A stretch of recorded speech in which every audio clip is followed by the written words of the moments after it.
Welcome to the Marshall Lecture 2011. It's my great pleasure to introduce the Marshall Lecturer this year, Professor James Heckman. Professor Heckman is the Henry Schultz Distinguished Service Professor of Economics at the University of Chicago, as well as a Nobel laureate in economics and an expert in a startling broad range of economic and econometric analysis. Professor Heckman received his PhD in economics from Princeton in 1971, served as an assistant professor at Columbia University before going to University of Chicago. He has published, I think, over 250 articles, probably even a lot more than that. Yes. Several books. He's a member of US Academy of Sciences and the American Philosophical Society. He's a fellow of American Academy of Arts and Sciences, the Econometric Society, of which he is the president-elect, the Society of Labor Economics, and the American Statistical Association. He has received many awards for his work, but in particular, he was awarded both the John Bates Clark Award of the American Economic Association in 1983 and the 2000 Nobel Prize in Economic Sciences for providing a convincing and systematic way of dealing with the issue of sample selection. At the heart of all his work is a commitment to the development of a scientific basis for economic policy evaluation. This has involved developing new econometric tools as well as applying these tools. His recent research focuses on inequality, human development, and life cycle skill formation, with a special emphasis on the economics of early childhood. What is particularly impressive about his approach is the merging of economic theory and econometrics, and the recognition that we need economic theory to understand the results of econometric analysis. In terms of application, he has pursued his collaboration with developmental psychologists, sociologists, and neuroscientists has shown that the quality of early childhood development is one of the key influences on health, economic, and social outcomes later in life for individuals. As a result, he's become a strong advocate of investing in early childhood development. I'm very proud to present Professor James Heckman. Okay, thank you.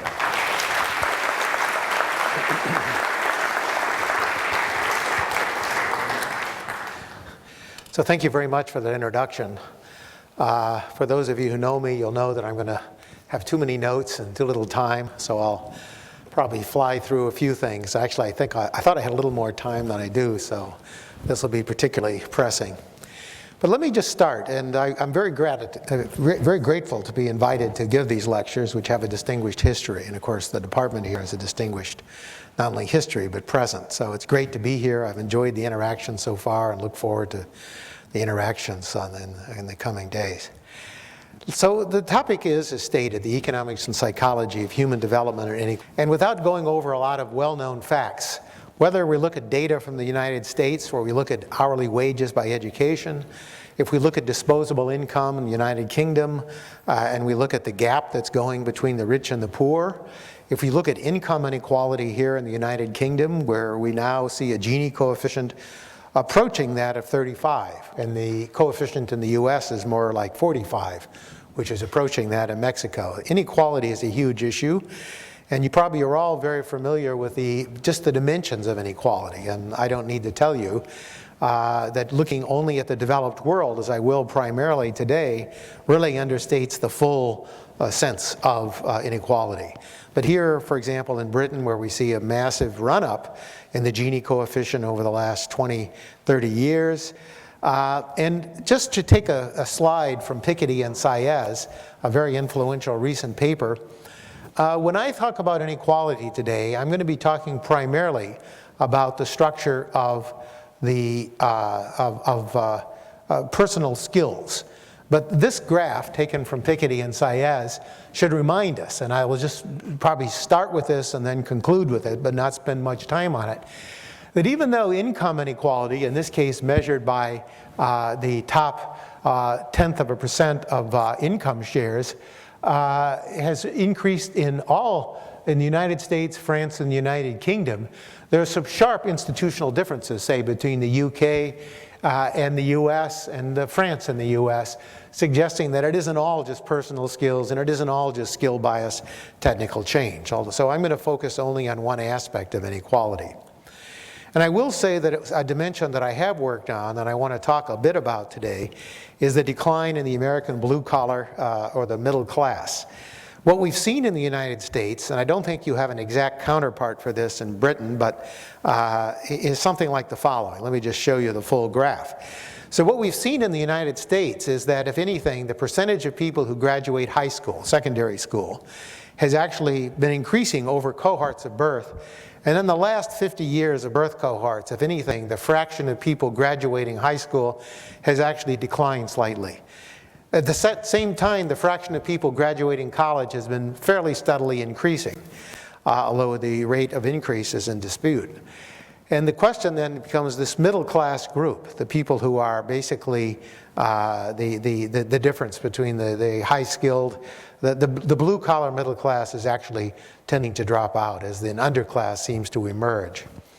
And the only counterpart that I can find in the British statistics would be the group that's sometimes called the NEET group, the people who are not employed, not in education, and not in training, which, even though the fraction of the population of 18-year-olds has been increasing, who are going to full-time education has been increasing, at the same time, the fraction of 18-year-olds who are not employed, not in education, not in training, is also increasing. And so some people have talked a lot about an emerging underclass.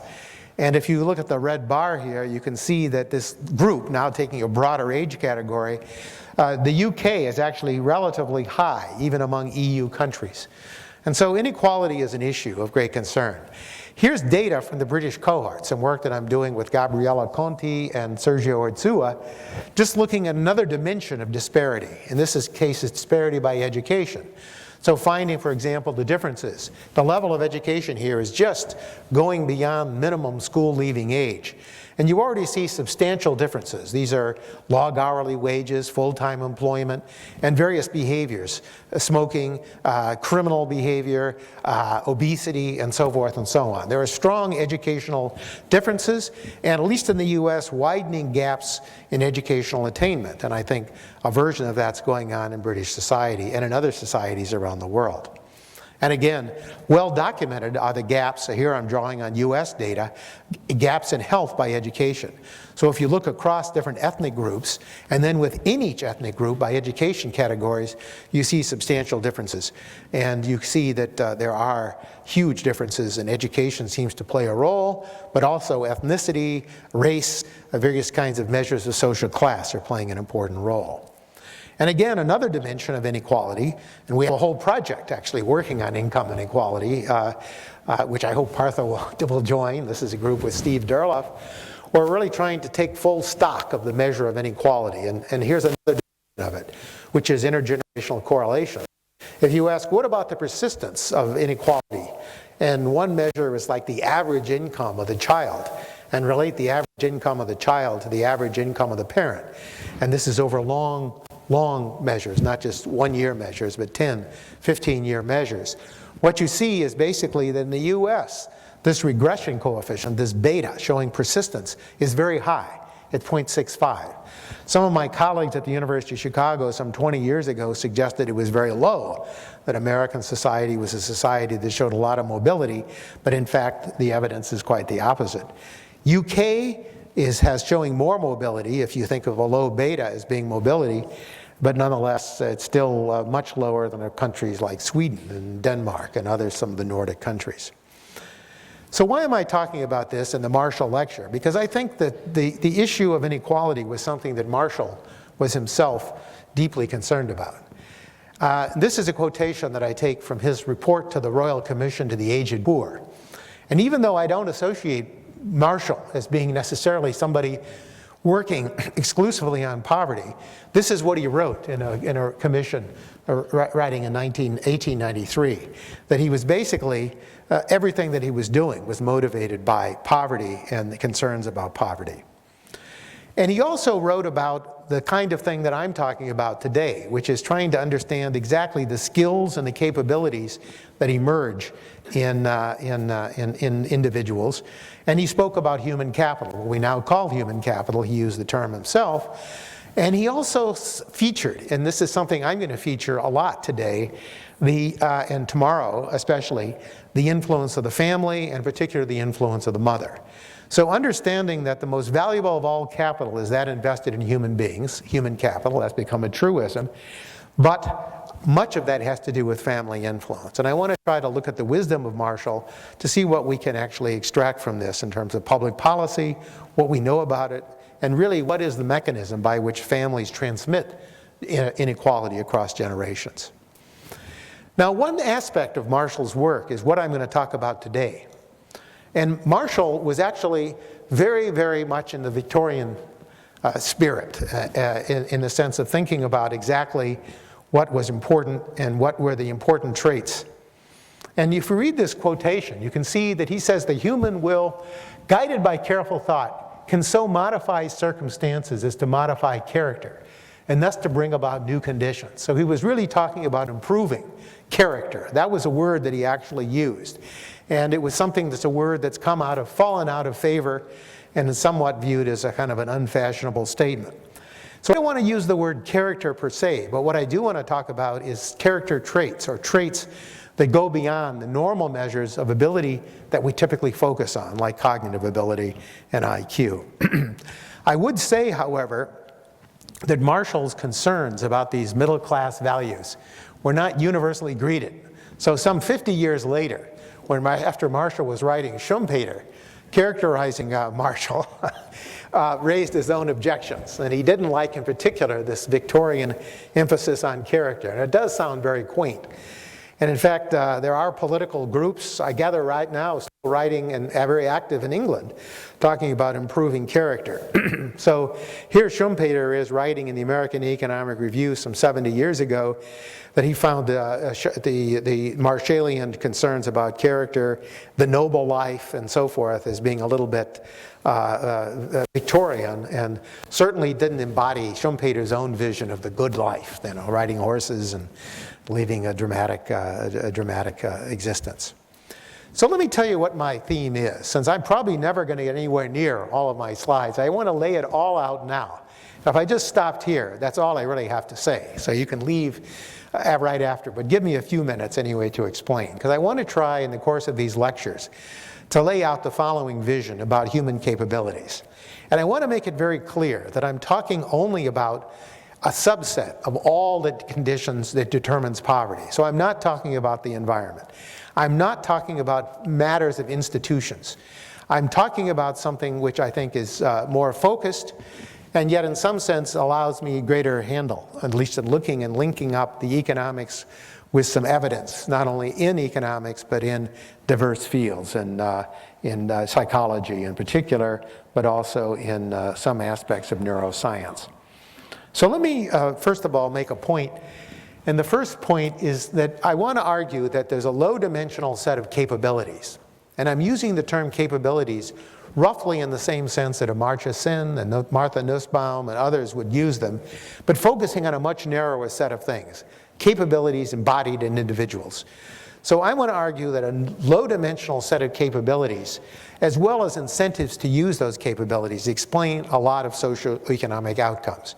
They don't fully explain. And so my graph from Piketty and Saez was designed to suggest institutional factors have a huge role to play. And I truly wish, and in fact I had hoped when I accepted these lectures to be able to give you a much more careful accounting of what percent of all inequality was due to this or due to that. And now we've organized a 3-year research program to do that, but I can't give you the answer to that. But I can at least suggest what part of it. So this aspect is what I'm talking about today. And what I want to argue is that both cognition, which is what many economists and many people probably in this room have thought about, plays a huge role. No question about it. We've had a focus not only in economics but in society at large on cognition. Measures of cognitive ability, IQ, achievement tests. But also, and I want to emphasize, aspects of personality, and so if you will, character in a broad sense, the way I think Marshall meant it. And I will also argue that early biological factors, including nutrition, play an important role. So when we think about exactly how these capabilities are created, what we're doing is actually understanding the dynamics, the life cycle dynamics. And here is where I depart from what Sen is doing and what Martha Nussbaum and others are doing, because I want to consider not just what capabilities are, but how capabilities are created and how they map themselves into producing inequality in the larger life. So I want to argue that capabilities evolve in part as a consequence of investment. And so here, I want to simply think of a capability vector at age t as a dynamic entity. And here I'm going to talk about very broad categories, cognitive, non-cognitive, and health categories. And each of these components can be subvectors themselves, but I just want to capture these ideas. And part of what I want to talk about is, are these distinctions even meaningful? But let me go through that. So two ideas are going to generate everything I'm going to say. So two kinds of schemes. If you're familiar with, well, let me hold off on that. So what I'm thinking is a set of outcomes, J. Just think of it as something like performance in a classroom, wages in a labor market. J could be a whole set of tasks that are out there. And what we have then is outcomes are generated by capabilities, the efforts used in the capabilities, and the background, where the effort depends on incentives to use the capabilities and context and background. So what we see then is a set of capabilities. And I want to come back to this middle equation for YJT, because I want to think of YJT, a set of outcomes, earnings, hours worked, employment, unemployment, crime, as being generated from this low-dimensional set of capabilities. And we can think of some of these capabilities, cognitive, non-cognitive, health, as being related to some of the more familiar economic preference parameters, things like time preference, risk aversion, and so forth. But there's also a broader set of capabilities that I want to talk about and will occupy my lecture. And then the second part is this notion that capabilities can evolve. And this is the part that I think is new and is important for public policy and for understanding poverty. So we can think of capabilities being self-productive. So if you're smart, so skill begets skill, motivation begets motivation. There's a self-productivity part to all this. But there's also an investment part to this. And I would include things like education, I would include mothering, I would include a whole variety of tasks. So just like Marshall was talking about the role of the mother, broadening it more generally, the role of the family, the role of the entire neighborhood, the society, operating through investment as to how it affects those capabilities. And then, of course, background, just the social background of the environment in which individuals act. These are the goals. And I want to talk about some of the evidence from this. And so what we've come to understand, and these three ideas are going to play a very important role. There's a strong evidence of synergies. So theta is a vector, and so we can imagine then that these vectors are cross-productive. And so we can say, well, the more, there's a little bit of a sign convention here, but what we can say is there's a strong evidence of synergy. And the key point, and one that's been, of course, discussed much in the literature and poverty traps and the like, is this notion of complementarity. That essentially, and as a fact, that individuals who generally have more favorable stocks of capabilities are generally the ones in whom investment is the most productive. So for example, if we look at educational policy and we ask where should we spend money, say among 19 and 20-year-olds, if you look at some of the cost-benefit studies and look at the calculations, we find very, very strong evidence of this kind of complementarity. And the question is, where does this complementarity take us? This complementarity might suggest a social policy, at least based on economic grounds, that might be very disequalizing. That might suggest people start out well endowed and we should just split those out. And that's exactly the wrong message. What I'm suggesting is that if we understand the full dynamics of complementarity, we're led to a very different kind of investment strategy, where we actually, in some cases, both on social grounds and on economic productivity grounds, would find that investing in disadvantaged people, especially in the early years, can actually be the most productive kind of investment. So that's going to be a theme. So this framework is going to be, I'm going to come back to repeatedly in this lecture. So we can imagine stages of the life cycle. where capabilities are being produced. I'm going to define what I mean by capabilities, but that has an intuitive meaning. These are psychological traits that we measure, like IQ. It includes the ability to stay on task, the ability to control one's temper, and a variety of other traits, as well as health. And so what we can see then is we have these traits, and we go through the stages of the life cycle. And as we understand the technology, investment, self-productivity, over the whole life cycle ends up creating a set of capabilities. And so the question for policy purposes is to ask, where in the life cycle are investments in various traits most productive? Where do we find the greatest productivity, and for which traits? And here I think we have some knowledge. And this essentially informs us in a way that Marshall couldn't possibly have known in the 1890s when he was writing. We have a large body of data. So I want to try to organize this evidence. Now, the one thing that's very, very interesting, and as a fact that I'll lay out, and I want to lay it out early, is that gaps in capabilities open up very early. What we see is that different gaps in different types of capabilities emerge and are more or less malleable at different stages of the life cycle. So let me give you an example that I think is very striking. This is a mean cognitive test score. This is some work that I did from a data set collected by a developmental psychologist, Jean Brooks Gunn. And if you look at this data, the first age at which you can reliably measure cognition is really age 3, although people have tried to make it at earlier ages.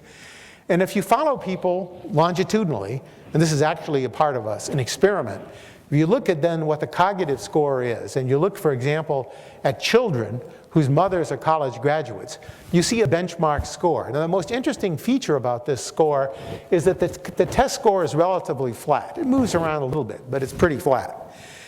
Now, if you look across the next age group, some place where the mother has some college, what you find is a gap, a really substantial gap. And this gap is actually then due to, you could say, well, it's something to do with the family environment. For all we know, it could be due to the genes, right? It could be that very smart people go to college and they're inheriting these over generations. If we do this play, and I will show you this, because there actually is an experimental component to this as well. But there are two striking things. One is the cross-sectional gap. At each age, you see very striking gaps.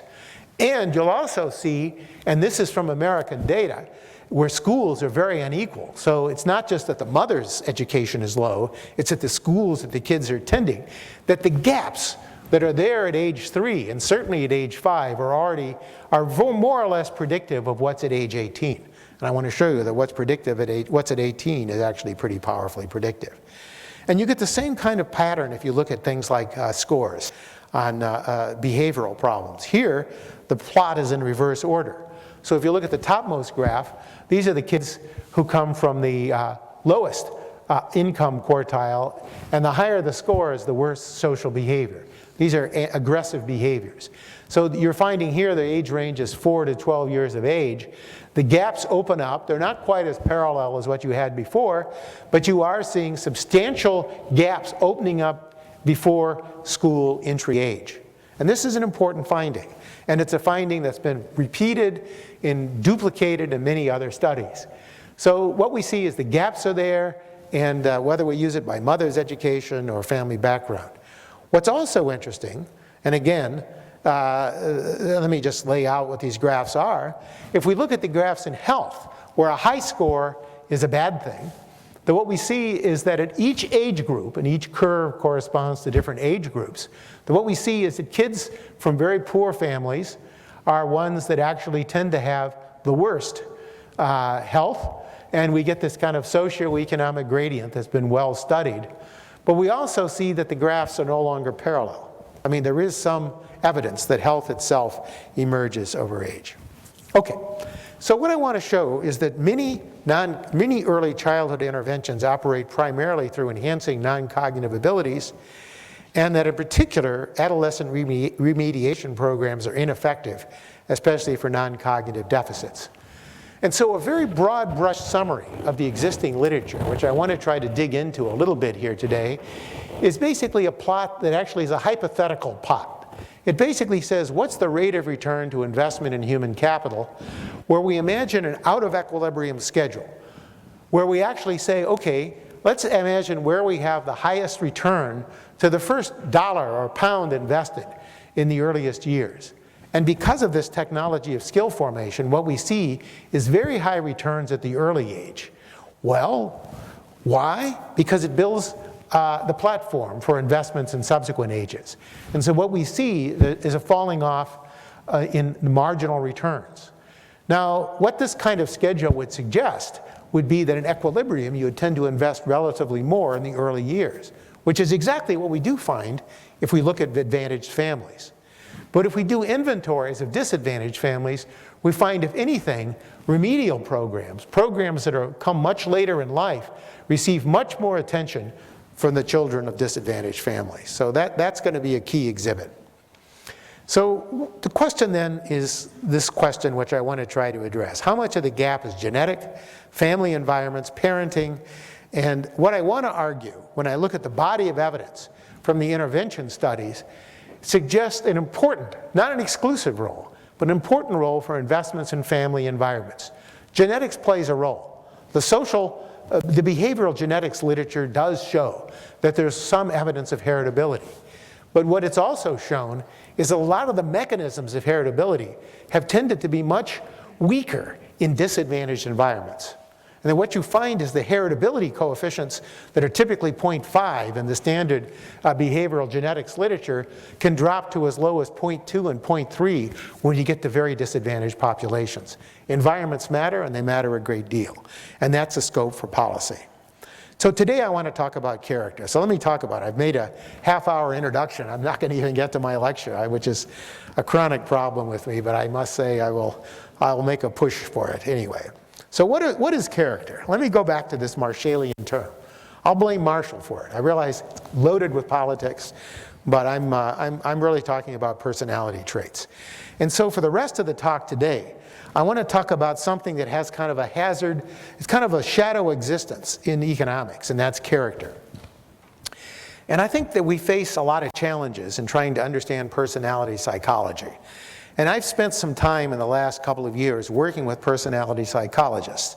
And I would say, maybe there are personality psychologists in the audience, I hope so, you can challenge me. But I found it to be interesting and at the same time frustrating. And this is the list of challenges that I put up, and I'm going to try to meet these challenges today. So there are very many different fields of psychology. We know cognitive psychology has played a huge role, social psychology, but personality psychology has a somewhat different life of its own. And I don't think economists are as familiar with this. And I want to try to draw some lessons from it at the same time, show how economics can contribute to it. So there's a big challenge here, and that is linking the traits of psychology with what we use as standard preferences in economics. So we have these things like risk aversion, ambiguity aversion, social preferences. How do they sort out with things that have to do with the structure of these psychological preferences? And the link is only starting to be made, and I want to talk a little bit about that. Secondly, and this is where I think there's a real challenge and an opportunity for economists, is that if we think about character, and there's this broad sense of character, there's a real opportunity for developing rigorous methods for analyzing causal relationships. A lot of personality psychology is not about policy as we normally think about it. It's not about intervention. It's about description. And so there really is a great source of opportunity. And I want to show you some fruits of this enterprise for developing what economists would call causal relationships and actually linking them to the standard preference parameters that we have. Now there's an issue that's non-trivial, which is developing a common language to promote interdisciplinary exchange. That's true of any interdisciplinary activity. But I do think there's a huge danger here. And I think this is a danger that potentially bedevils behavioral economics, whether it draws on cognitive psychology or personality psychology. In any case, when we go in, we being economists, go into these fields, we have a basic presumption that everybody else is doing their job correctly. That we can essentially take these facts that are well established. And so what I've done is not to try to trash the field, not at all, to try to learn from the field, But I think there are questions that are out there that need to be really answered before we go too far and uncritically take lessons from personality psychology, or for that matter, any other part of psychology, and build too much economics on it and say too much public policy based on it. So let me talk about a particular issue which has received a lot of attention in behavioral economics, which also receives a lot of attention in personality psychology and social psychology. Namely, out there in the behavioral economics literature, and I can say this by quoting specific references by my colleague Richard Thaler, who's at the Booth School of Business at the University of Chicago, but he's far from being the only person out there. There's a basic question which psychologists and economists have to deal with. Namely, when you look at an outcome, how important are these traits? There are many people, Thaler being the most leading example, but others, who would simply argue there is no stable set of characteristics across choice situations, which leads to a completely different conception of how we do economics. And I think that's a prevailing view in some quarters. So I want to ask the challenge, how important is the person? By that I mean these embodied capabilities. How important is the situation? So the example that I like to have, I don't know, I'm starting to throw out dated examples. I don't know if many of you ever saw this Woody Allen movie called Zelig. You saw that Zelig could be whatever he had to be. He transformed himself in every situation. He was a perfectly adaptable human being. And so in some sense, Zelig was the kind of Thaler's worst fear, that he wasn't any person. He was what he needed to be for that situation. The situation trapped him. So he was a Nazi in some circumstances, and an Orthodox Jew in others, and so forth and so on. So that's a question. These are the questions I want to say. How important is this? And I would argue it's very important. And so here, from the rest of the lecture, I want to draw on this paper that I've recently written with Angela Duckworth, who's a personality psychologist, and several other authors who are all economists, some of them graduate students at Chicago. So let me very briefly talk about personality. Economists are generally using measures of cognition. IQ has been used in economics at least since, I think, it was at least raised when one of the discussants of Friedman's book with Kuznets on the income from independent professional practice raised an objection to Friedman. I don't know if anybody remembers the Friedman essay. It's a classic kind of its own. But he was arguing that the higher earnings of physicians in the US compared to other professional groups came from monopoly entry of physicians. Literally, the American Medical Association had restricted entry. And one of the discussants, who happened to be the founder of Reader's Digest, made a counterexample, which was there could be ability bias. That it could be that to get them through medical school, you had to be smart. So we've worried about ability bias. Whether or not that's successful, whether or not we've really integrated IQ into economics is an open question. But nonetheless, we have considered it. And I want to come back briefly to that question.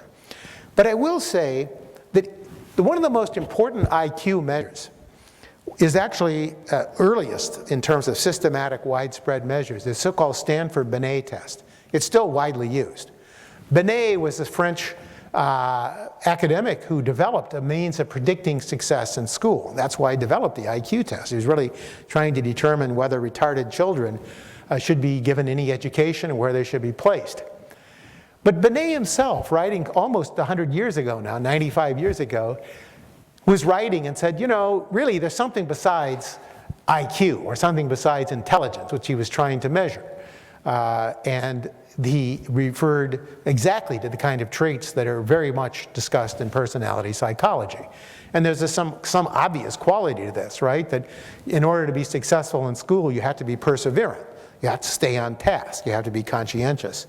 And so that's a task. And then Arthur Jensen, who's in some cases considered notorious, he has a book called The G Factor. So we go back to the G, this notion that this is measure of intelligence, explains everything. Jensen, when he's writing about intelligence in his own book, now it's late in the book is only about 600 pages, and about page 575 he's talking about this topic. But he asks what personality traits are important, and again, it's conscientiousness. So the question is, what do we have here? So this is the typical measure of IQ. This is what we think of. This is what is the standard criterion. So we have this notion of general intelligence, that was, of course, developed here in England. And then we have various facets that have been developed out here. So, you know, there's been some recent work breaking it down into pure fluid intelligence, the ability to solve problems abstractly, and crystallized intelligence, which is more like what is learned on an achievement test. But there's a whole set, and this is a recent analysis done by Carroll and Ackerman and Hegsted, suggesting different aspects of intelligence. But these are cognitive operations. And this is kind of the framework that has been used a lot and is being used a lot. Personality traits, there's less agreement. And it's a newer subject. So what do we know? Well, first of all, the personality, how did these traits emerge? The original personality theorists, and this is very important to know about personality psychology, they were not interested in prediction like most economists are. Their purpose was description. So their original idea was they wanted to describe the characteristics that made people different. And so there was this notion about differential psychology, as it was called, which was trying to understand the structure of why people were different. So originally they sat down with a Webster's dictionary, and they came down with a list of characteristics. And they had at one time 30,000 different characteristics. Now that became very unwieldy. Nobody could keep this in mind and so forth. What has happened in the last 50, 60 years since the early attempts was that things became crystallized into something called the Big Five. I don't know if you've heard about the Big Five. The Big Five is sometimes called a longitude and latitude of personality. Personality psychologists. So the acronym, if you want to take an acronym away from the Big Five, is OCEAN. OCEAN, openness, conscientiousness, extroversion, agreeableness, and neuroticism. And then there are the facets of the Big Five. Now, where did this come from? This came from descriptors of people, 30,000 originally, shrunk to a smaller list, lots of questionnaires, and settled by a factor analysis. No prediction. It's not like time preference. It's not like the labor supply that Marshall was writing about or the elasticity of response. It was really a pure matter of description. And each of these things, then, is a boiled down description.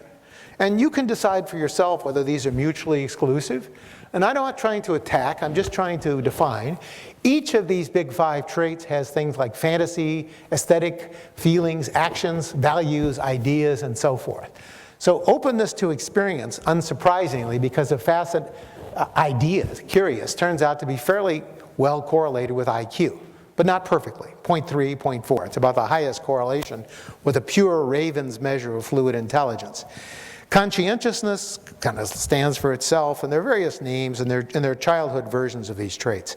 Extroversion is more or less what it means. Agreeableness, pretty clear. And then neuroticism actually is linked to what is anxiety, depression, impulsiveness, and then what some people call self-esteem, self-efficacy, and so forth. That's one of the facets.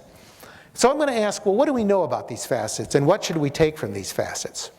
But let me go back and talk about why personality psychology as a field came under attack, and why many economists even today will tell you that the kind of things that I'm talking about, capabilities, mean nothing. There was a very famous paper, a book, published by an economist named Walter Mischel. Walter Mischel is still alive and active at Columbia University. I think he's in his late 70s, early 80s, but quite active. And basically, Mischel wrote a book which actually had a huge influence on this whole subfield of personality psychology. And basically, he said there was basically no such thing as personality. That we were like Z-links. We were whatever we needed to be. We were totally adaptable to the situation. And more recently, two social psychologists basically wrote manipulations of the immediate social situation overwhelm individual differences. So it means there isn't a stable trait. And it means then for social policy, the idea of improving self-efficacy or improving any of these traits, time preference, was a waste of time, because all we had to do was reshape the situation. So you can see that these are very, very different views. One's very individually oriented. One is actually very oriented towards sort of social setting, structuring the social setting. And now, in our own case, Thaler, a behavioral economist, basically quotes Mischel to the point that the great contribution to psychology of Walter Mischel is to show there's no such thing as a stable personality trait. Now, by the way, I will point out to you, Walter Mischel is probably better known to you for a second study. I don't know if anybody's heard about the marshmallow study. You ever hear of the marshmallow study?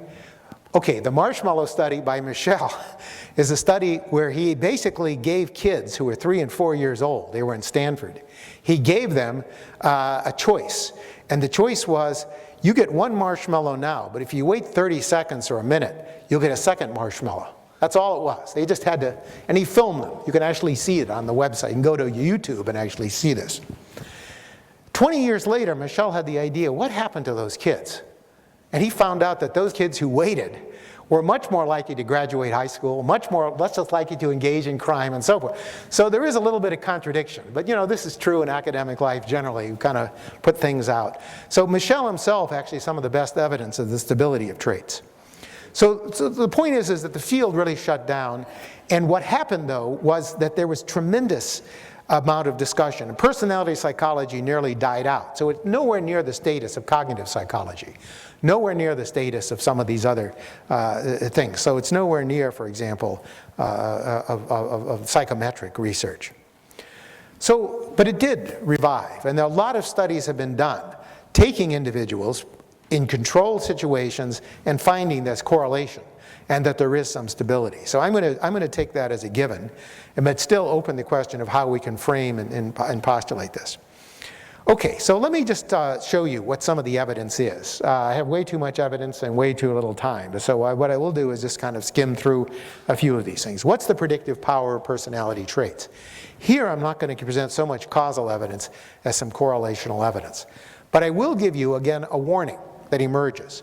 There's a large and growing body of research in economics that shows, and drawing on some of the recent work in personality psychology. But there is some difficulty, and I alluded to those earlier. First of all, the studies differ. So what's called personality, what's called cognition, you may or may not believe the big five. There are a bunch of competing systems for the big five. If the big five is faulted for anything, it's because it doesn't have an explicit notion of goals, motives, things that economists worry a lot about: utility, drives, motives. There used to be that in social psychology, need achievement and so forth. That's just missing on that list. It's there, if it's there, it's implicit. So there are some missing dimensions, different measures of predictive power, and they don't address the causal issues. So a lot of these are just correlations. But I will show you what those correlations are. What are the main findings? First of all, among all of those traits, among the ocean traits, and I'm going to try to use the big five, not because I'm enamored of it, because there's probably more evidence on it, and I'll try to link these up a bit. So first of all, the most consistent finding is that conscientiousness is very highly predictive. It's probably the most single active big five trait in the sense of producing correlations.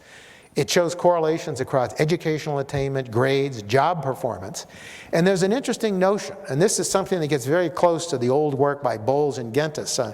I don't know if people are familiar with a book called Schooling in Capitalist America, where they were actually claiming that the goal of American schools was to create the capitalist proletariat that would carefully stand and tend their machines and do the drone work. It is true that if you go down the level of job complexity, that conscientiousness is probably the single most important predictor. G, IQ, cognition, is extremely important in complex tasks. So if you're trying to prove a theorem, it's important to be conscientious too, but it's also important to be smart. No matter how conscientious you are, you're not going to prove the theorem if you're really stupid. But the fact of the matter is, if your job is to basically look for defects in a Coke bottles on an assembly line, conscientiousness plays a huge role. So even though Bowles and Gentis didn't say it, it's there. But conscientiousness is a very strong predictor. I'll just show you. Since I'm running out of time and I haven't started, I've got to try to get to the conclusion. Chronic problem, sorry. The other good predictor, besides G, so if you start looking at the predictors that emerge, so I do have summaries, so I can just go to the summaries. Neuroticism and the so-called related locus of control is strongly predictive as well. And what is it predictive of? Schooling outcomes, labor market search, and so forth. And then what's emerged, and from a body of work which I can't possibly summarize all today, which I hope to, is basically these two traits along with some measure of intelligence, are very predictive, but differentially predictive in different tasks. And so that's the other side that emerges from this literature. It's a model really of comparative advantage in the labor market. Different tasks require different skills and different degrees. And what's been done and what's exciting about this work is that we actually can quantify that. We can understand for which skills, for which tasks, we can actually find that these traits are important. So let me just give you one example, and I really will just skip through some others. This is kind of the typical finding from a lot of this literature. This is from the German socioeconomic panel, but there are many studies of this type. So these are looking at the big 5 traits, which are measured. And you ask, suppose you're just looking at the so-called effect size, the standardized regression coefficient of big 5 traits and intelligence on years of schooling. And these are just simple pairwise correlations, just predictors. These aren't even multivariate regressions. But if you look at it, you'll see that conscientiousness is the single greatest predictor. And even when you adjust for intelligence, conscientiousness holds up, okay? So that the measure of intelligence is again, an open question. But and things like extroversion actually are quite poor, which kind of makes sense, kind of like Benet's comment. If you're very extroverted, you're not going to sit still and finish years of schooling. Emotional stability, fluid intelligence, and crystallized intelligence both play a role, but they're not the single biggest predictor. So let me give you one other graph, which comes from some of my own work, which I find interesting since I did it. But it's interesting. It provides a very sharp contrast. In the US, we have a program called the GED program. I don't know if you've ever heard about it, but it's an exam. It's almost a natural experiment. The GED program is given to kids, or it's an opportunity that kids who drop out of high school essentially are able to take an exam and certify that they're just as good as ordinary high school graduates. And then they actually get certificates that say they get our GEDs, and many states call these high school certificates, okay? So if you look at the exam, and this gets to a main point about cognitive skills and non-cognitive skills. So if you look at the exam, this is for women, you can see that there are 3 categories, 3 graphs here. So if you look at these graphs, you can actually see that the GEDs the high school dropouts are the ones whose graph is shifted off to the left. But you look at the near coincidence of the GEDs who don't go on to college and the high school graduates who don't go on to college. The test is successful. The test is certifying that in terms of a measure of cognitive ability, the GED does a good job. You get a similar finding, essentially, you get a similar finding for men, okay? Now, if you look at a measure of non-cognitive ability, the GEDs turn out to be much closer to high school dropouts, okay? So if you look at this is again for women.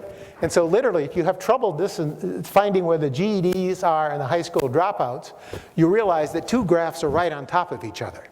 So here you have, and you get parallel results for men. So what you're getting is a structure where basically you have an exam that sorts people out. They're just as smart as ordinary high school graduates, the GEDs. They also have much lower level of non-cognitive skills, measured in a variety of different ways. What do the GEDs earn? They earn slightly more than high school graduates. And when you adjust for their ability, they earn, if anything, slightly lower or the same as high school high school dropouts. So literally what you're finding is kind of a simple controlled comparison that these non-cognitive traits matter. So that's kind of a key exhibit. So I'll skip over lots and lots of findings here in an effort to try to make it out of here in time. And just to say that there's a huge amount. So for example, if you look at job performance in complex tasks, intelligence is very important. So let me skip past this. And let me even skip past this, which is quite interesting, but I'll have to skip past it. Personality and health, because I really have 10 minutes left. Is that correct? Ah, boy. Okay, so actually I have to reach my conclusions, having not started. So that's an interesting task here. So this is a measure of, I don't know whether it's intelligence or non-cognitive skills. It's probably poor planning skills, but let me see if I can get out of this alive. So the question is, how can you conceptualize these things? And let me just go briefly, verbally, over these models. The question then becomes, how do you place the concept of personality within economic models? And how can you define personality? And so without going through all the details, let me just say that there's a series of models. And this is what I would see as the big problem in going from personality as measured by personality psychologists to the kind of traits that economists typically use. Namely, if you look at what personality psychologists do, and if there's anybody here who's a personality psychologist, I believe you should break your protocol and let him or her speak up in defense. There's a typical thing of equating traits to actually measured behaviors. And in fact, the whole business in the behavioral economics literature does pretty much the same thing. So let me give you an example. So the key difference that I want to make, even though this sounds trivial from a point of view of economics, it's not trivial in trying to draw from this field and maybe contributing to it. It's extremely important to distinguish personality traits from measures of personality. So I'm not making any deeper distinction than what we would make in a standard demand system analysis. I would put down time preference. I would put down leisure. I would look at something like risk aversion, ambiguity aversion. I would write down some utility specification. And then I would look at a set of behaviors. In no case would I write down, here's the demand for bananas, and the banananess of this person is somehow a trait. And yet what I'm arguing is that much of the work in personality psychology does exactly that. It's actually looking at certain traits, looking at certain behaviors, and equating traits with behaviors. That'll let me skip about 40 slides to say that. So let me just give you an example. And again, this is a person with whom I work, so I'm not trying to make a negative statement. I'm trying to suggest real research opportunities. So I don't want to insult the quality of the audience. But this is from a book, or from a paper by Roberts. Brent Roberts, a very leading figure in this literature, who's read this work, and we were active collaborators. So the idea is that a personality trait, those big 5 traits that we look at, are the relatively enduring patterns of thoughts, feelings, and behaviors that reflect the tendency to respond to certain ways under certain circumstances. So that's kind of some kind of averaged behavior. But all I really want to say, and all these slides that I'm not going to be able to say to cover is going to, so this is typical. This is the Roberts personality diagram. This is from the same article. So this simply shows what personality is. There are these traits, motives and values, abilities, narratives, and so forth and so on. So skipping past all this, so this is a very complicated diagram. Arrows are pointing both ways, and that's it. I mean, there's not, so all I really want to argue is that we really want to separate out exactly what personality measurements are. How do we place these personality measurements within the standard economic framework? That's a non-trivial question, I think. And we've had long arguments, 3 conferences, and let me just summarize very briefly. We think about this as economists. We say, well, is it through preference parameters? You know, we think of writing down utility parameters. We can also think that it enters through constraints. And it can also enter through expectations. All 3 of those. In fact, there are whole subliteratures that talk about this. So there can be people, you could think about a person who's particularly risk averse. That might be a personality trait. At the same time, we can think of the personality trait as being something that's rewarded in the labor market, right? So the conscientious person who's willing to tend his or her machine in a kind of orderly way will receive a certain premium. The honest person will get a reward. That just comes through the budget constraint. And it could also be that some of these traits, a pessimistic personality, may forecast very dark events for themselves in the future in a way that an optimistic personality would not. So the question is, how do we interpret these within economic models? And I'll just have to skip. What I'm suggesting is that versions of all 3 enter. But much of the way that economists have thought about this, for example, the work of Bowles and Gentis in a more recent JEL article, has typically been through constraints. Saying, well, people have certain preferences, trustworthy people are going to be rewarded for their trustworthiness. We don't have to employ guards to watch them. We can count on them doing good things and so forth. But there are other models out there as well. So how can we proceed? Well, I'm going to skip through all this. I can't do this, I must say. See what you're missing. So I'm going to show you. But let me just lay out a couple of things, though. And that is, basically, we have to go, so I just want to make a couple of quick points about the fact that the data of personality psychology, just like the data of economics, is performance, some kind of measure of actual behavior of people. The question is, how do we actually standardize the behavior? So let me give you one simple model, just very simple. This is the simplest of them all. So this is a model, a standard generalized Roy model, consistent with idea that there are J different tasks. The task could be very general. It could even be taking an IQ test as a task. That could be a task, right? And what we can do then is we have various measurements on performance on the task. And the productivity of the task, PJ, depends on the capabilities that people have and the effort they devote to those tasks. And so what you get then is that in this setup, traits are endowments, and you can think of them as essentially public goods. And then there's effort. And if we think of different versions of this model, you could say that it's divisible, and you might allocate your effort across different tasks, or it could be you could only spend your effort on one of the tasks, in which case then the difference between the effort and the capability isn't very great. So let me just, having set that up as the notation, then we can imagine, various versions of this. So, but here's the question. What are we getting out of these psychological traits? So we have performance on certain tasks. So starting with the simplest model, what are the psychological traits captured by the theta? Some tasks require only a single trait, but generally most tasks require multiple traits. In fact, that's the story of life. So let me divide this vector theta into things that are mental traits and to things that are personality traits. And so what I'm going to do is suppose that we have output. And so the first obvious point is that if we look at output, we have to standardize for effort. I mean, that's just a benchmark thing. It's a benchmark measurement. That's not done. In general, it's not done. And I'll show you, if you let me go a little bit over time, I'll show you some evidence of how important that actually is. So if you were to look at the performance on a task, even an IQ test or an achievement test, we really have to standardize for effort. Second, the real question is, if you're going to use a particular task to essentially determine what a trait is, that's a measure that is not completely innocent. It requires a lot of things. There's a term for this in psychology called operationalization. And then the notion that you can successfully operationalize is called construct validity. So there's a non-trivial question. So this is the issue. Let me just lay out the issue. Suppose we have two different tasks, task J and task J prime. They depend on these two traits and the effort devoted to those tasks. So two different tasks. One could be digging a ditch, a second could be taking an IQ test.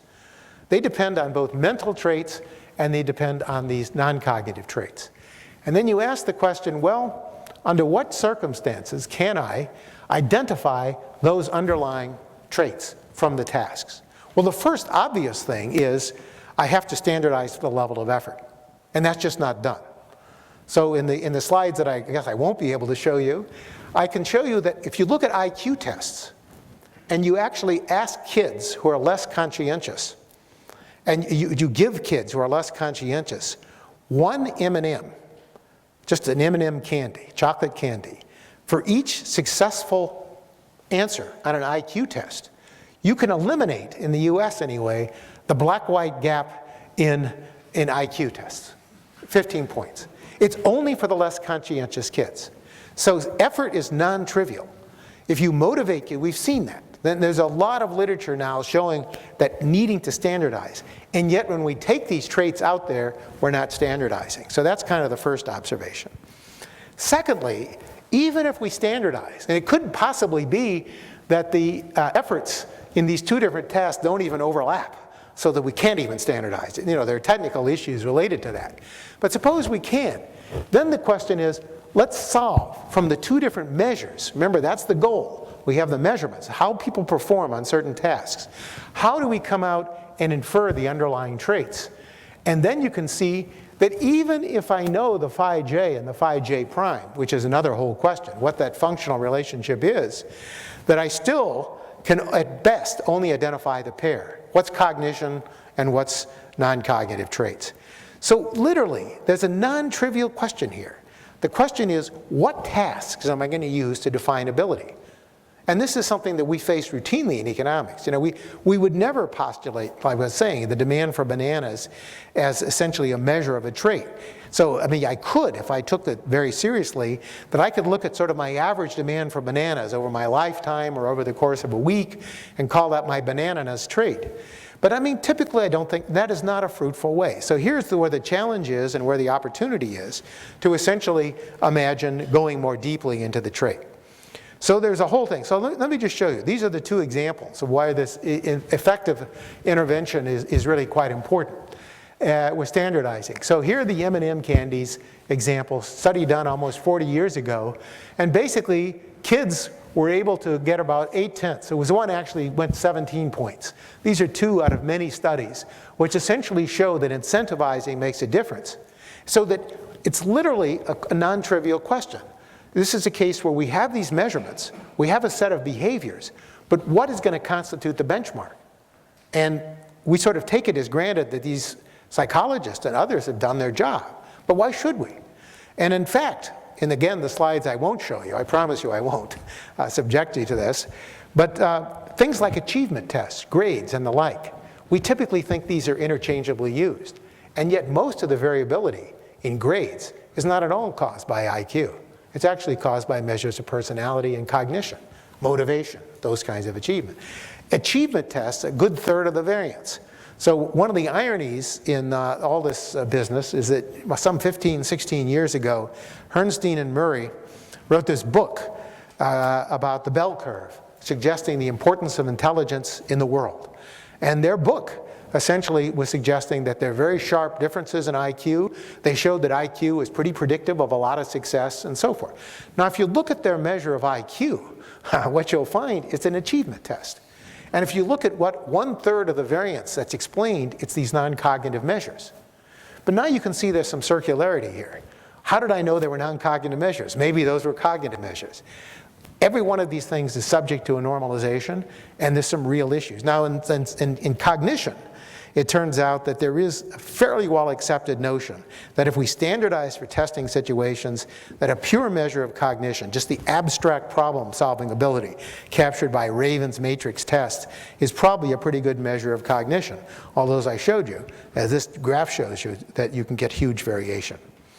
So this is the measure, this is literally the measure used by Herrnstein and Murray, AFQT, Armed Forces Qualifying Test. That was their measure of IQ. That's a very standard measure that many people use. They say, okay, an achievement test is the same as an IQ test, is the same as grades. Each of these is heavily motivated by motivational elements, non-cognitive elements. So is this a negative score? No, it's not. It's saying that if we, and PISA scores for that matter, in fact, many of the dimensions of what we consider the success and failure of our schools are these test scores. And these test scores critically depend not only on pure measures of IQ, even crystallized knowledge, but in addition, motivation. So if a kid doesn't care about a test, the kid's not going to do much. I'll give you a personal story, pathological story. When I was in high school, there were these tests given to all American kids, and they were called the Iowa tests. And after a while, I maxed out on those tests fairly early on in high school. Many of my peers did. So then we actually decided that what we would do was go the opposite direction. We would try to get the lowest possible score. And that actually took, so guessing wouldn't do it. We wanted to go below, to be absolutely wrong. And so we achieved that. We got near absolute zero. We were all called into the principal's office. But the point is that motivation plays a huge role. And even though this sounds trivial, it's true that much of our social policy neglects these kinds of graphs. And we think about cognition, there's a fuzziness in all this. So that's where I think there's a constructive note. So I think the sponsor should tell me I can, I have to just stop. I just have to stop. I mean, I could talk for hours. But let me just give you a couple of things, and then I'll stop. I really will stop. So I'm an economist. I would approach this problem as an economist. So I would say all these tasks are a result of our behavior. The personality psychologists are much richer in characterizing our behaviors, right? Personality psychologists do things, look at things that we don't do. The smile that a person has, the cajoling, the various kinds of traits that typically we don't look at, they do. But we can think of those as kind of derived supplies from underlying preferences and traits. So what does personality emerge as? Well, if you give me the notation here, I haven't defended any of this notation, but the most important thing in these three equations is cap T is the set of traits. And T is the set of traits. R would be incentives, prices, H is situation, Y is income, and calligraphic I is information. But the way to think about personality is as an emergent property of a system. It's not. We can think of the personality that we actually observe. So I would say what the personality psychologists are doing is inverting X, E, and A. X is being like demand for goods, E is effort, and A is manifest actions that we don't normally characterize by goods. So I haven't defined any of this notation, but I think the idea is clear. That even if you take one of these equations, you're trying to go and invert from A to T, where it's the traits, without standardizing, without even asking. So you say that, but be warned, and the same thing is true of the IQ testers. So all of psychology, I guess, a curse upon you. But then what can we do? So let me just conclude with two things. I really will conclude. And then, so I'm going to avoid all this, but let me talk about a couple of things that will lead on to my next lecture. These traits are predictive. I'm going to show you some causal evidence tomorrow. And I probably will also be excessively long, so you can stay away and avoid this, this experience. But the stability and change in personality traits, there's a view out there that somehow these traits are stable, that they are actually genetically determined, that somehow we have these traits that are given by God or given somewhere early on in life. And what I want to suggest is no, these traits are not stable. So William James, a famous psychologist, wrote 120 years ago or so that personalities were set in stone. They were like plaster. Once they were formed, they never changed. And let me just show you what the evidence is. They're not set in stone. So if you look, for example, at a measure of social dominance, which is basically some version of the big five trait extroversion, that basically this changes dramatically over the life cycle, going from age 10 to age 50. Some of these are both longitudinal studies. Most of these are cross-section studies. Agreeableness tends to go up with age, which is probably something you've observed. Conscientiousness certainly goes up with age. Emotional stability also. Openness to experience up to a point, and then again you've probably experienced this, as people get older they become less and less willing to listen. And there are longitudinal versions of this over more limited ranges that put together. So the question though becomes, okay, the following. This is where I'd summarize what I'm trying to say. What I haven't said, and I'm not going to be able to talk about, is how do these personality traits link to the common preference parameters? There's a huge literature now that's emerging where people are looking at the big five traits and regressing and associated things like IQ, the big five traits and the like on things like time preference, ambiguity aversion, and so forth. The general findings are not that overwhelming. And what's interesting about it is that there's some evidence that smarter people generally have lower rates of time preference. They tend to be less risk averse. People aren't fully certain why that is. It could be because the smarter people may actually have less uncertainty in their lives. They actually can make projections about the future, but that hasn't been resolved. There's some recent experiments, though, that actually are suggestive along those lines. But in general, the link hasn't been made. But the link has always been made in one direction. The idea is that somehow these personality traits are out there and that we should explain economic preference parameters in terms of those. Now, the personality traits are much richer than the kind of few parameters. Economists have a very low dimensional set. Personality psychologists have scores of these parameters. But I would argue that the recent literature is actually suggesting the process might go the other way around.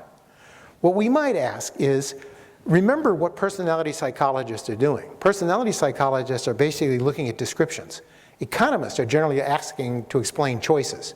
They're looking at behavior in real settings.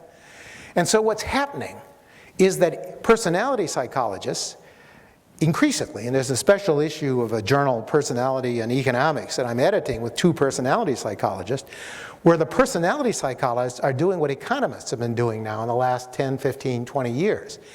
Namely, trying to come up with a construct of preference parameters and traits that emerge from choice behaviors.